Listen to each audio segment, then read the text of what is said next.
There it is. A kiss for Grandma. LeBron James was spreading the love in Miami, but sometimes love hurts. Just ask the Pelicans. We begin in Miami, where the Heat look for their 5th straight win over New Orleans, which played without their leading scorer, Ryan Anderson, who is out indefinitely with a herniated disc. So we are off to American Airlines Arena.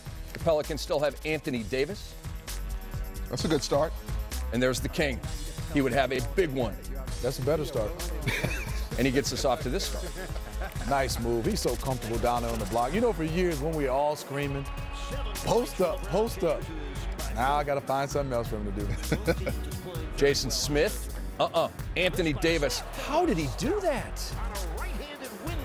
I think that's what he's going to be doing for a long time in this league. And that's a surprise, though. Cookies. That's what the little kids, when you get stripped out, they say cookies. Anthony Davis puts it in. 22 points, 12 rebounds, and a couple of cookies along the way. And the Heat are running. This is Heat basketball.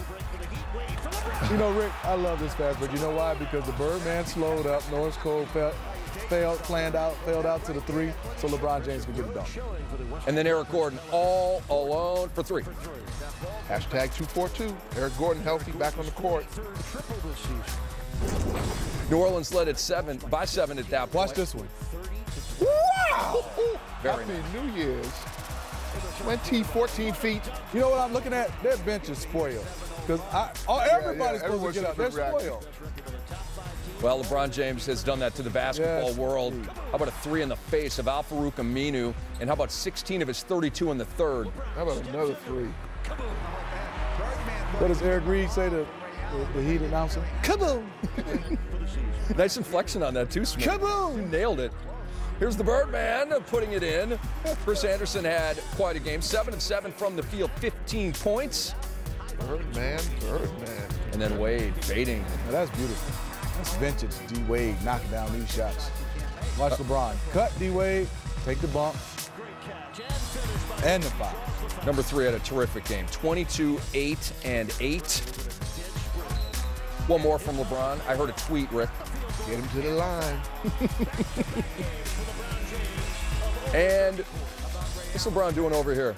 Oh, ain't that sweet? A kiss for a fan there in Miami. So the Heat win the Fan Night game presented by Sprint 107-88. The Heat outscore the Pels 64-39 in the second half and up their record to 27-8. Miami has won 11 of 13 and 3 straight. New Orleans 15 and 18. They have lost 10 of their last 12 trips to Miami. D. Wade was nice enough to visit with EJ, GA, and C-Web after the win. What's the difference between this year's team and last year? You a better bunch this year? I guess we'll see at the end of the year. I think right now, we're still finding our game. We're still finding ourselves. But, we're just finding our ways to win, whether it's on the road, whether it's at home. We're just trying to win games. And that's all we can do right now. Hey, first off, Happy New Year to you, my man. I know we all talk about this all the time, but we haven't had you in a while. How are you feeling? And it seemed to me tonight that you were back to being that explosive player that we've seen in years past. Is this something that we're going to start to see consistently? I hope so. I knock on wood, and hopefully that all the work that I'm putting in still, on a daily basis, have me to continue to get better as the season goes on. So I'm feeling as good as I have been right now in January, and I just want to continue it. Hey, D-Wade, I'm going to have to keep asking with this, having suffered knee injuries, and I know your fans want to know, too. This is your first time having a back-to-back in a while, and even if the knees are better or even if it takes you a little bit of time to get back in your rhythm, you're playing great. Is it other things that you've had to work on just in case on a day when you might not feel as good jumping, or are there other things that you've just added or brought new dimensions, or basically it's just you plowing through and just going for it right now with the injury that you have? Well, I mean, that's a great question. I think, that's when your IQ comes into play. Sometimes you got to, y'all know when you get older, you come out and you're like, okay, my athleticism ain't here tonight like it was a few days ago. So you come out and you got to do things a little different, be a little smarter.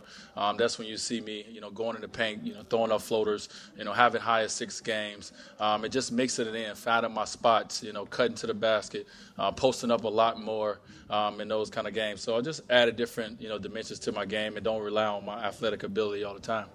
Hey, Dwayne, we still haven't seen Greg Oden all year. Does he figure into the big picture here? I mean, if it's you in Indiana, and I know we're getting way ahead of ourselves, but if you guys have been the best two teams in the Eastern Conference, if it's you guys in the Eastern Conference Final, do you have to have Greg Oden in there? We don't want to put that kind of pressure on Gio. You know, we're in here. We know how long it's been since he's been able to, play basketball, at the level that he's wanted to in the last 3 years. So we're good seeing him come in every day, continue to keep working, continue to work out. And he's kind of like, we look at him like Birdman last year. Even though we needed that joke, we wasn't looking for that. We knew we had to win a championship no matter what happened. Birdman came in January last year and did give us that spark. And we went on a 27-game winning streak when he got here. But Gio can be that spark if he comes back. But right now, we're going to continue to play, and guys got to step up. And if he comes, then we will welcome with open arms. Okay, part two of that question. Andrew Bynum's out there. Would the Miami Heat want to have Andrew Bynum on that team?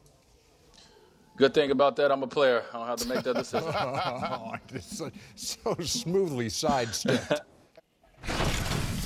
So D-Wade ducking the question from Ernie Johnson about Andrew Bynum, but I'll ask it to you this way, Rick.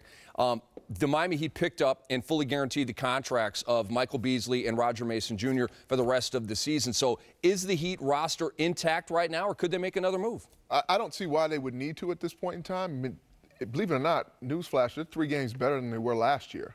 And we know the run they went on in the middle of the season last year where they almost broke the all-time consecutive win streak there of 33 games. But I like what they're doing. You can see their comfort level around their chemistry and the way they approach games. Even when they're resting guys, they're still winning.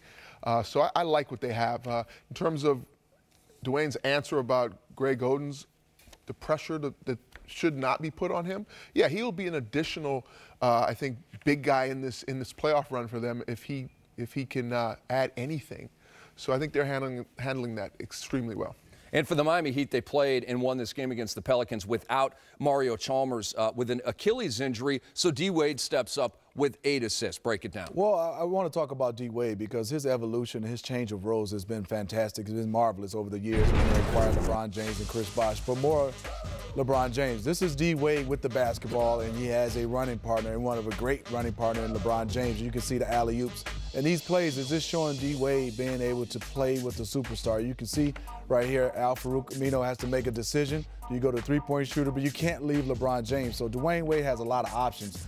But it is wonderful to see in his 11th year for him to make these plays. And I'm looking at the New Orleans Hornets, the Pelicans, I'm sorry. And this is where you make the mistake. As a small, you got to get in front of Chris Anderson.